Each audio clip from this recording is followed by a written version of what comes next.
That's all I can say is wow. Again, this show is never designed to answer all of your questions. But if we don't have this continuous dialogue, this probing, this objective inquiry into what's wrong with our society, what's wrong with our culture, we're going to keep reliving problems. We're going to keep modeling possibilities of failure as opposed to modeling possibilities of success. You got to question the model. You've got to question the template. You've got to weatherproof it. You got to walk around your ideological thought process and go, how is this thought serving me? How is this thought going to raise me to my highest potentiality? You have to look at the infrastructure of it. Where did it come from? Did it come from my mom? Did it come from my dad? Did it come from the absence of either or? Did it come from abuse? Did it come from religion? Where did it come from? It's important that you do that. And if you don't do that, you won't be able to see outside of your intellectual, ideological aquarium. You'll just be inside your little bubble thinking what you think is true. So with that said, last week I said, MAN, acronym, Manifest Answers Now. I'm going to hit you with another one. Woman. Are you ready for this? And we put this together today because I wanted women to understand how integral they are to what we do and to our success. Woman, willing to, right? You have to be willing to help manifest your man's answers, your opposite's answers. Willing to manifest your opposite's answers. Who is your opposite? Man. A woman must be willing to manifest his answers as well. How does she do that? I use the battery metaphor. When you have the battery, the positive side is the masculine side. The negative side is the feminine side. All of the power in the battery comes from the feminine. All the masculine side does is direct it. So if you have a woman behind you that's willing to help you manifest answers, right? But she can't help you manifest answers until you fuck the shit out of your purpose. That's what draws her to you. I like it. That's how she will then respect you, because you have a purpose that you're fucking the shit out of. And it makes her envious. I want him to fuck me the way he's fucked his purpose. Right? Do you understand what I'm saying? And until a man is able to do that, right, she's not really going to respect you.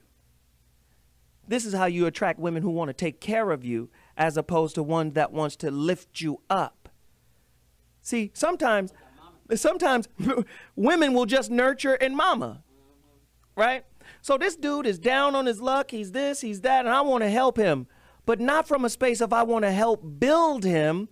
I want to nurture him for whatever insecurities or weaknesses she may have. And then that becomes a dependent, toxic relationship. Do you understand? Willing to help your opposite manifest answers.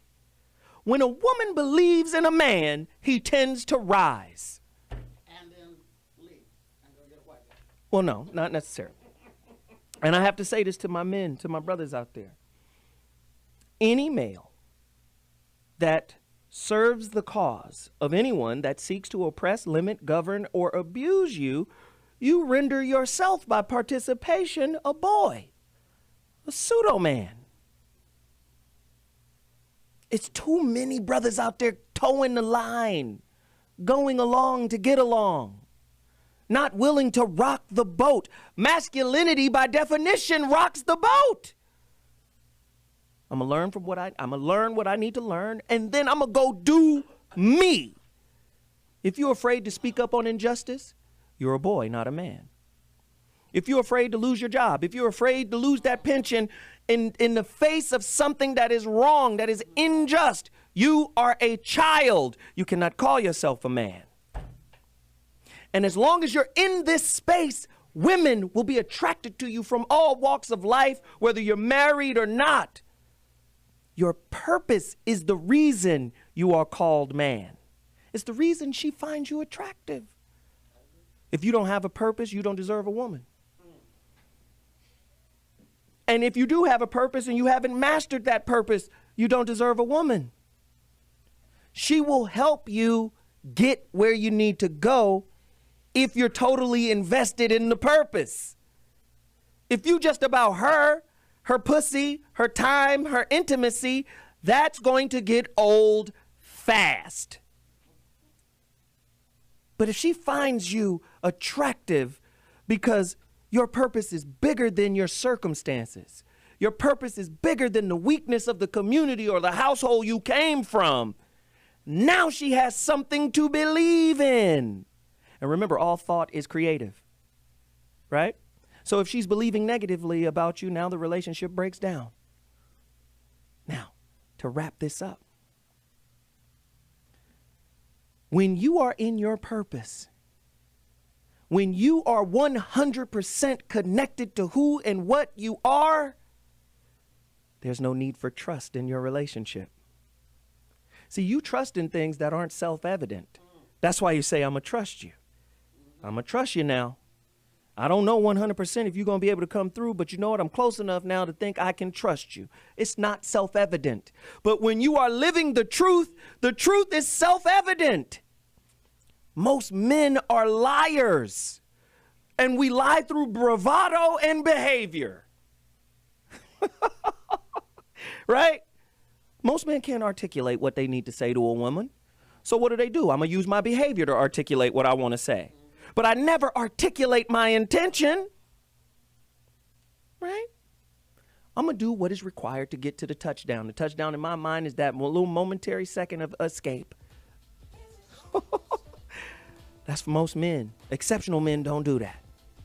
Woman, willing to help your opposite manifest answers.